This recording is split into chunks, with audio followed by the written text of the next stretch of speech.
우리가 이제 접하게 되죠.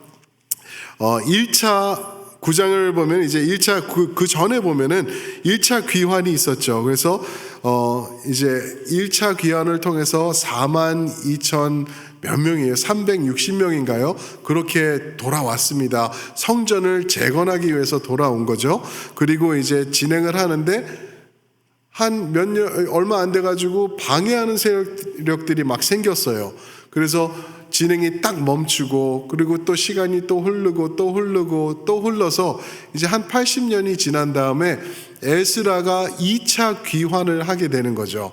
2차 귀환을 하면서 이제 에스라가 귀환할 때는 성전이 다 재건이 됐어요. 재건이 됐는데 문제는 성전만 번지르르하게 되어 있었고,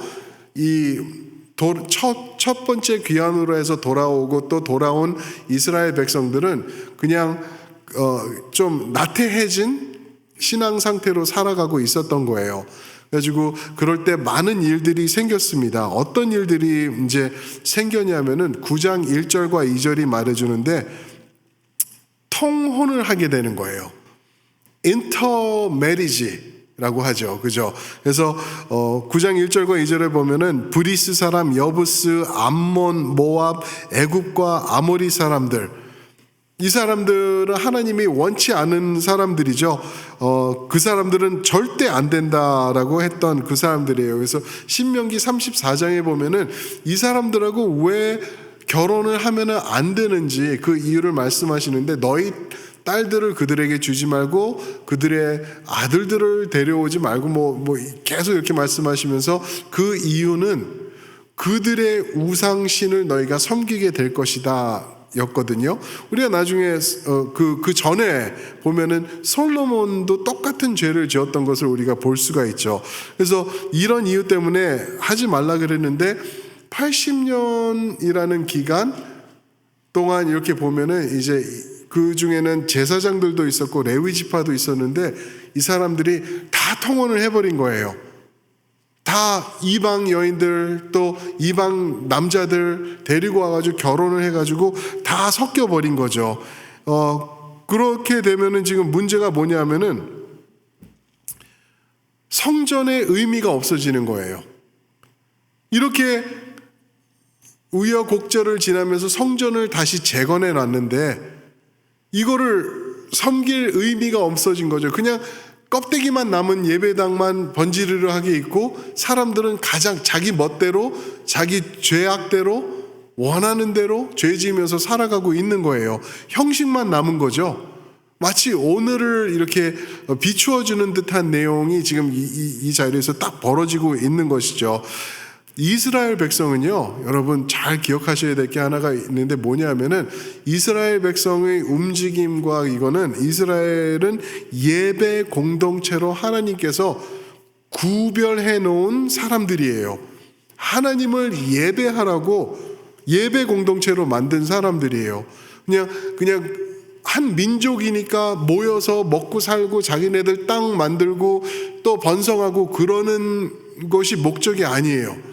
예배를 위해서 하나님께서 거룩하게 이렇게 구별해 놓은 그룹인데 그 거룩성이 다 섞여버린 거죠. 다 섞여버리면서 이제는 없어지고, 이제는 이 우여곡절로 세워놓은 성전도 필요 없어지고 예배도 드릴 수 없고 레위 지파 제사장들 다 섞여버렸으니까 이런 일이 이제 일어나게 된 거죠. 그래서 이제 이 가운데 에스라가 개혁을 이끌어 나가는 내용이 바로 오늘 말씀이에요. 그리고 이제 10장 마지막까지 이제 에스라서를 보면 그렇게 계속 되는데 개혁을 이끌어 나가요. 근데 오늘 말씀을 딱 보면은 온전한 개혁을 위해서 에스라가 무엇을 했는지를 명확하게 세 가지로 저희에게 말씀을 해줘요.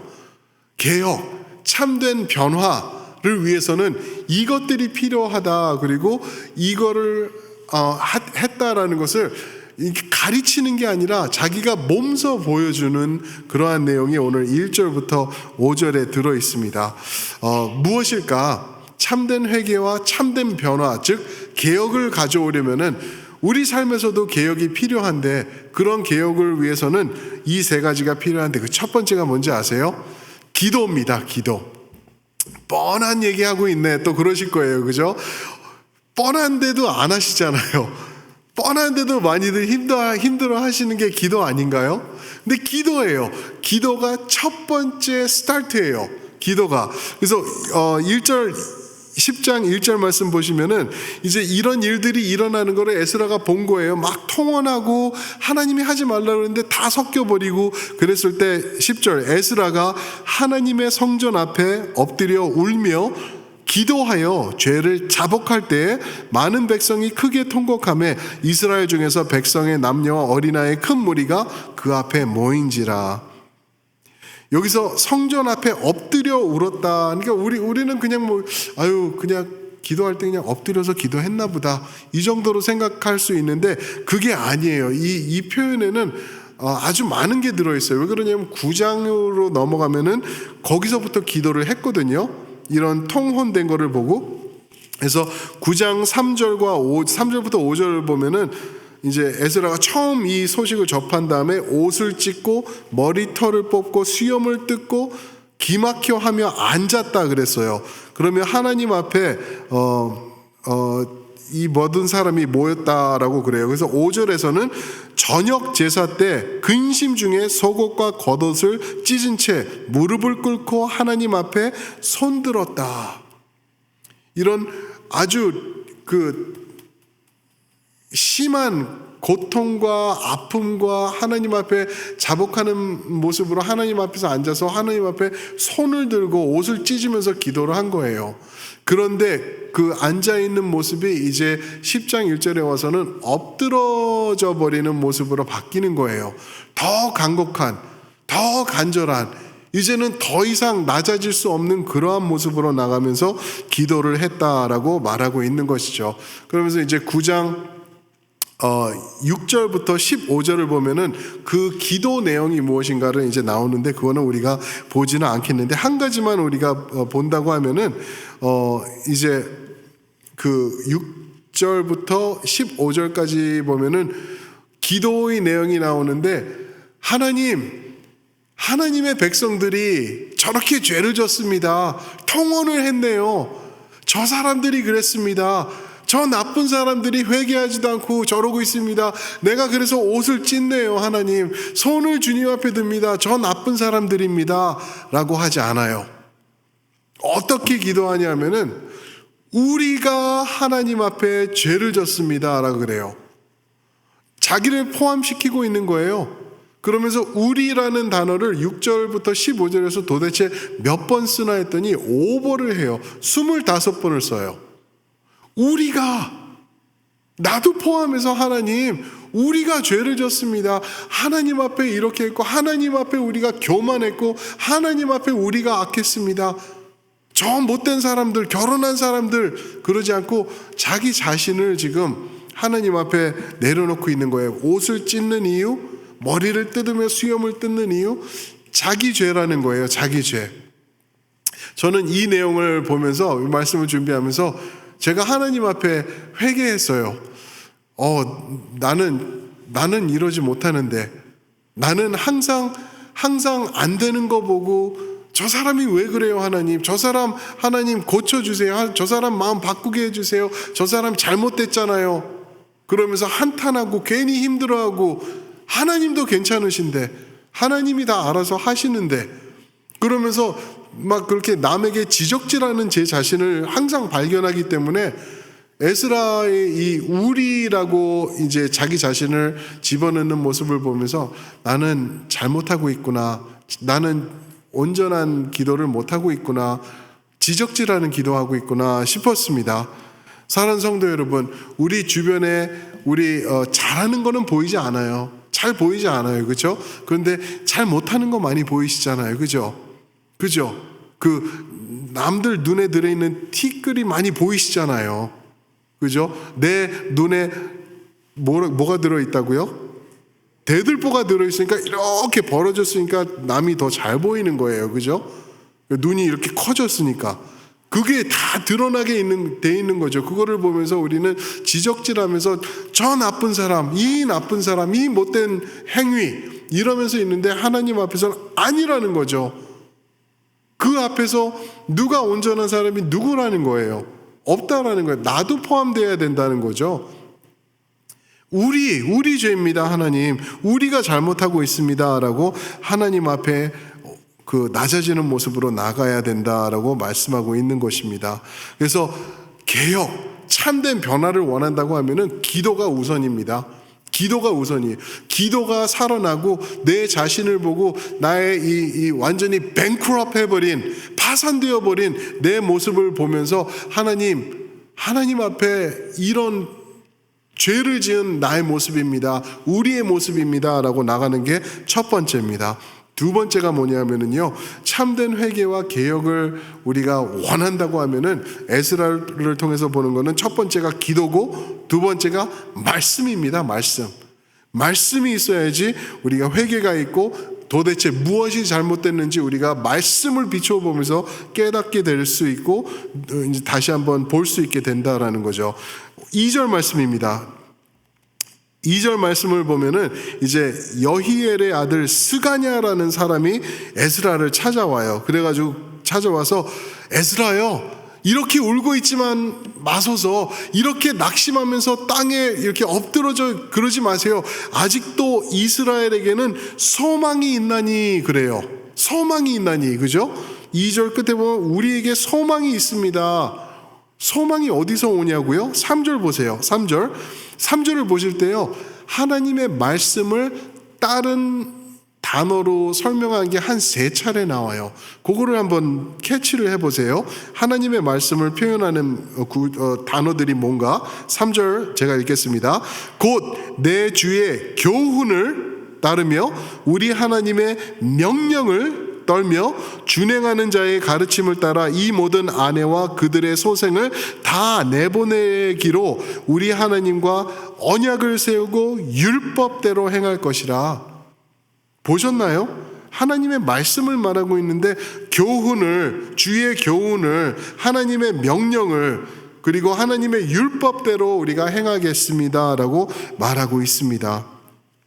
그런 내용으로 지금 말하고 있는데 여기서뿐만이 아니라 9장 4절에도 이제 벌써 나오고 있는데 9장 4절에 보면은 이에 이스라엘의 하나님의 말씀으로 말미암아 떠는 자가 사로잡혔던 이 사람들의 죄 때문에 다 내게로 모이더라. 하나님의 말씀 때문에 떨던 자, 하나님 말씀 앞에 두려워하는 자, 이 말씀 보면서 아유 뭐 대충 그런가 보지, 아이고 그 출애굽기 옛날 얘기, 아유 이거 이름들 발음하기도 힘든 쓸데없는 이게 내 삶에 어떻게 정해, 이렇게 보는 게 아니라 하나님 말씀에 토시 하나 틀리지 않고 이것 때문에 덜덜덜덜 떠는 자, 저는 그런 사람 되고 싶어요. 여러분은요? 하나님 말씀 앞에 무서워가지고 이거 읽으면서 그냥 어쩌면 좋지? 이거 난데? 이거 내가 하나님 앞에 벌 받는 건데 이러면은, 그러면서 무서워가지고 하나님 앞에 말씀 펴놓고 눈물 뚝뚝 흘리면서 무릎 꿇고 회개할 줄 아는 그러한 온전한 심령을 가진 사람, 저가 되고 싶어요. 여러분들도 그러실 거예요. 그렇죠? 그거 위해서 우리가 기도해야 돼요. 말씀을 읽을 때 이제는 desensitized 됐어요. 그리고 뭐 맨날 본 거 복음, 그 십자가 얘기 또 그런 거, 뭐 크리스마스 성탄 예수님 모시고 구유 이러면서 우리가 그냥 휙가닥 넘어가 버리는데 아니라는 거예요. 말씀이 회복될 때에 온전한 회개와 개혁이 우리 가운데 일어난다는 것을 지금 보여주고 있는 것입니다. 우리뿐만이 아니고 이 에스라뿐만이 아니고 우리 개혁자들, 우리 교회가 개혁 교회잖아요. 개혁된 교회잖아요. 그죠? 프로테스탄 교회예요. 그 중에서 장로교 중에서 장로교가 그 핵심에 있잖아요. 칼뱅, 그죠? 그러면서 우리가 그 핵심에 있는, 개혁의 핵심에 있는 교회예요. 장로교 또 중에서도 우리 PCA 하면은 더 말씀 중심이에요. 더 중심으로 들어가는 우리 교회라고요. 그래서 이 개혁자들을 보면은 그들이 목숨 걸며 죽어가면서 피 흘리면서 붙잡으면서 외쳤던 게 sola scriptura, 그죠? scriptura, 오직 성경 그거를 붙잡은 거예요. 거기서 시작한 거예요.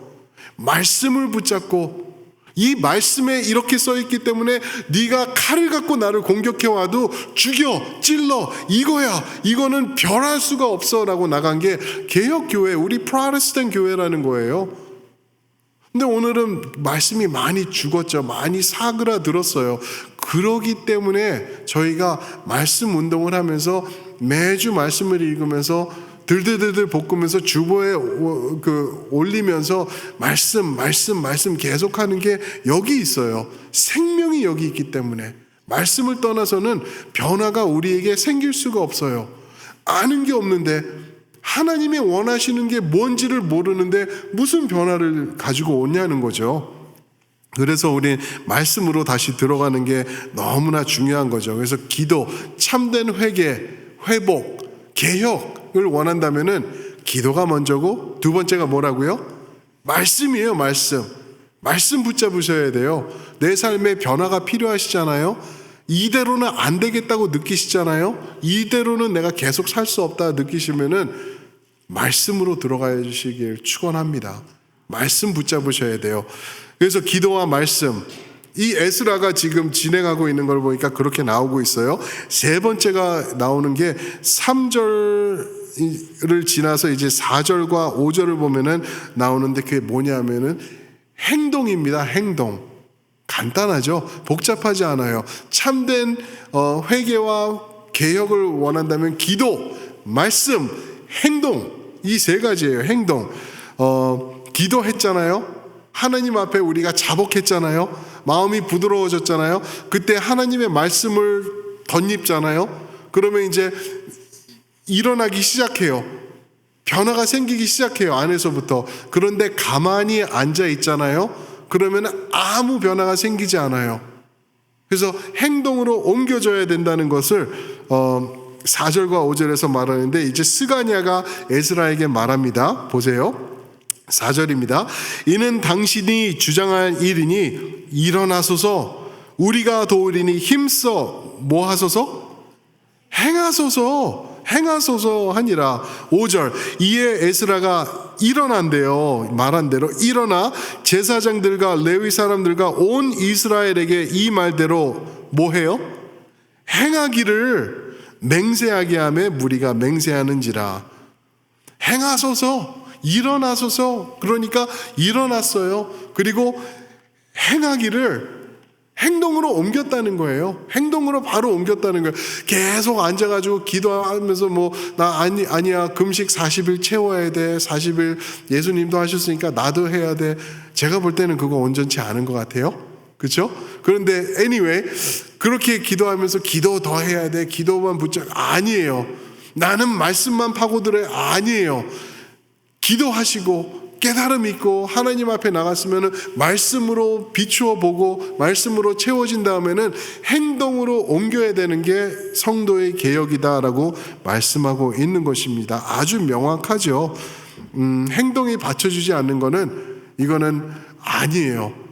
주일날도 설교에서 말씀드렸지만 나는 믿어요. 믿음으로 됐어요. 아니요. 성경은 그렇게 말하지 않아요. 오직 믿음으로 그렇지만 그 뒤에 따르는 거는 그 믿음은 온전한 믿음은 순종으로 바로 연결된다라는 거죠. 믿음이 온전하게 있으면은 그 믿음은 나로 하여금 순종하고 싶어지게 만드는 거예요. 만약에 순종하고 싶은 마음이 1도 없다? 그 믿음 뭔가 잘못된 거예요. 뭔가 병든 거예요. 온전한 게 아니라는 거죠.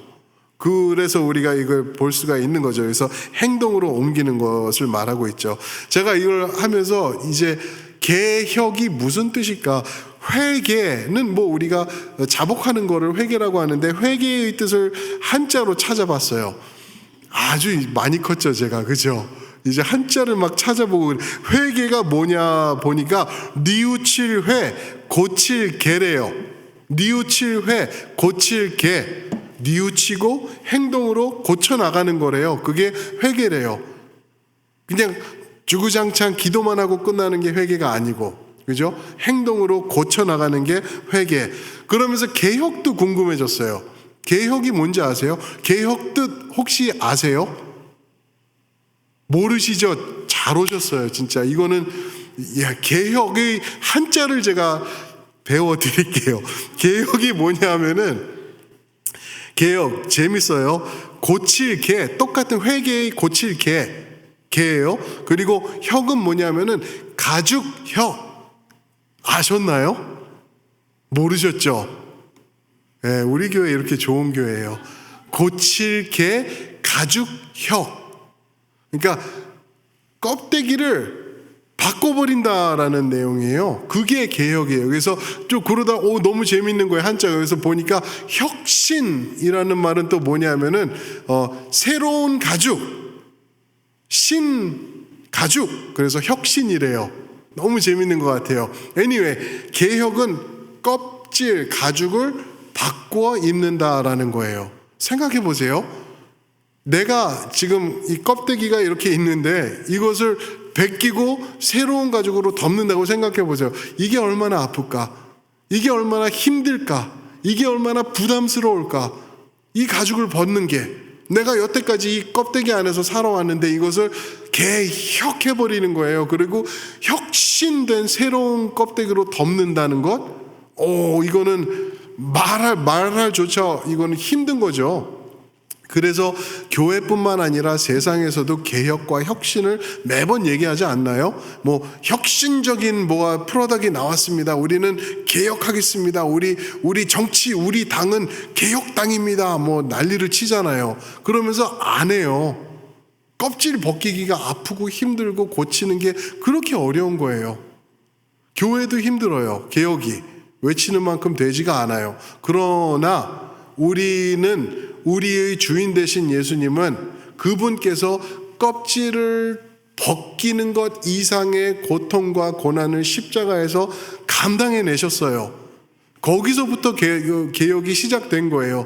그분이 다 하셨기 때문에 우리는 믿고 의지하며 순종하며 그분을 따라 나가면은 우리 껍데기는 이미 바뀌었기 때문에, 할렐루야, 우리는 가능성이 보인다라는 거죠.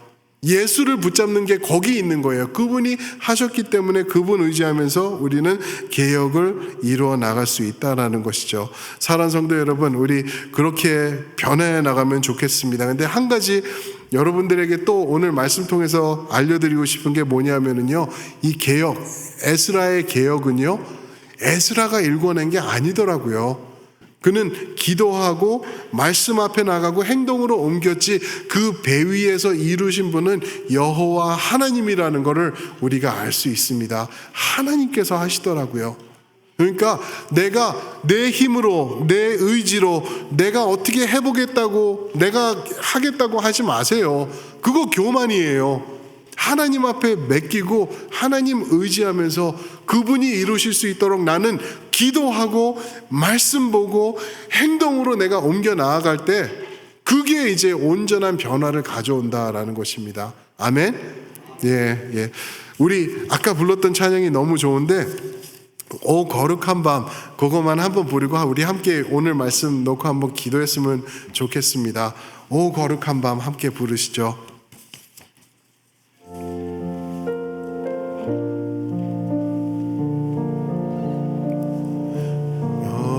거룩한 밤, 별들 반짝일 때, 거룩한 주 탄생한 밤일세. 오랫동안 죄악에 얽매여서